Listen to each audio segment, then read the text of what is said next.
All right, this morning, what is keeping you from feeling joy? One New York-based physician and scientist has done groundbreaking research that may explain it. Dr. Judith is the only one to take up research on a condition that was largely ignored in her profession. What she learned could change the game in mental health.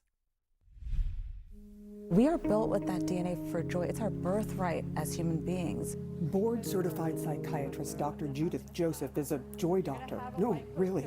She's also a scientist and professor that has done groundbreaking research on finding joy and what keeps us from it. What is the biggest obstacle to feeling joy? I think people don't realize that there's happiness and then there's joy.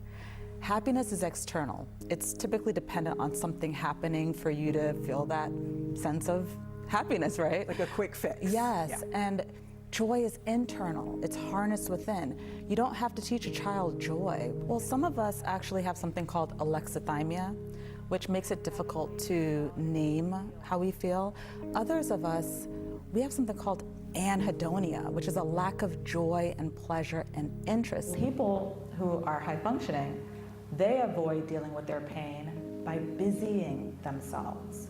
Dr. Joseph is now teaching people about a new diagnosis. After everyone else in her profession said it wasn't real, she alone performed clinical studies to prove it is. She thought it had to be because she was experiencing it personally. It's called high-functioning depression. What is high-functioning depression? In mental health, we're still in the dark ages. We're waiting for people to break down. I wanted people to learn that, listen, depression looks different. There are some people who struggle with anhedonia, a lack of joy. They don't seem depressed. You don't have to have sadness to meet criteria for depression. Many of us are pathologically productive.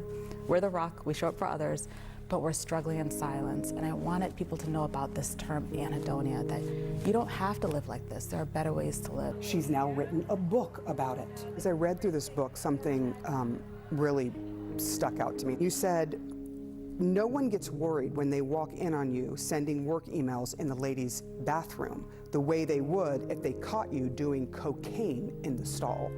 Holy smokes, that is quite a comparison. Well, personally, in 2020, I was going through a period where I was pathologically productive. I wore this mask of everything looks great. And on the outside, it did look great. You know, I was running my lab, had a small child at home, looked like the perfect family, getting all these awards, always on TV. But I was struggling with anhedonia, a lack of pleasure and interest. But because society really shows us that happiness is checking all those boxes, it really doesn't prioritize joy.